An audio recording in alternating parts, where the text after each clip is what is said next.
गडचिरोली जिल्ह्यामध्ये ही तांदळाची आंबील दिवसभर पिल्या जाते। शेतात काम करताना किंवा उन्हात फिरताना हीच एनर्जी ड्रिंक समजल्या जाते। उन्हाळ्यात प्रत्येकाच्या घरी ही रोज आंबील बनवल्या जाते। यामुळे शरीराला थंडावा मिळतो आणि पचायलाही हलकी असते। फर्मेंटेड असल्यामुळे गट हेल्थ सुधारतं। तर आज आपण अगदी पारंपरिक पद्धतीने ही तांदळाची आंबील बनवणार आहोत। त्यासाठी घ्यायचं 1 वाटी तांदळाचं पीठ, त्यात अर्धा ग्लास पाणी घालून याला चांगलं एकत्र करून घ्यायचं। गुठळ्या ठेवायच्या नाही। याला कमीत कमी 12 तास आंबवायला ठेवायचं। मी सायंकाळच्या 5 वाजता याला आंबवायला ठेवलं तर दुसऱ्या दिवशी सकाळी 8 वाजता मी याची आंबील बनवली। तुम्ही बघू शकता पीठ छान आंबलेलं आहे। आंबलेल्या पिठाची आंबील खूप छान आंबट होते। यात दही वगैरे ताक टाकायची गरज पडत नाही। याला चांगलं फिरवून घेऊ।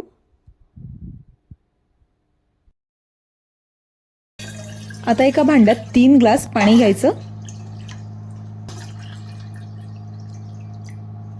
आणि यात घालायचं चवीपुरतं मीठ आणि पाण्याला चांगली उकळी येऊ द्यायची।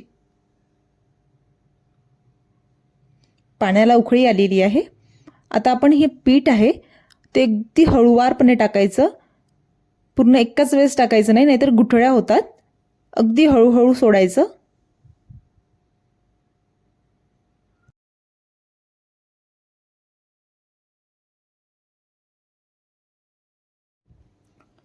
आता पिठाला चांगलं फिरवून घ्यायचं। या आंबीलची खास गोष्ट म्हणजे आपण कितीही पिऊ शकतो। यात कुठलेही मसाले राहत नाही। फक्त 3 साहित्यात ही आंबील बनते आणि इतकी पातळ बनते की आपण पाण्यासारखी पिऊ शकतो। आता याला 1 ते 2 उकळी येऊ द्यायची आणि गॅस बंद करायचा आणि आंबील तयार आहे।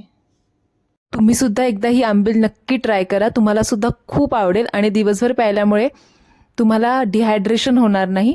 तर एकदा नक्की ट्राय करा आणि रेसिपी आवडली असेल तर कमेंटमध्ये कळवा आणि सबस्क्राइब करायला विसरू नका।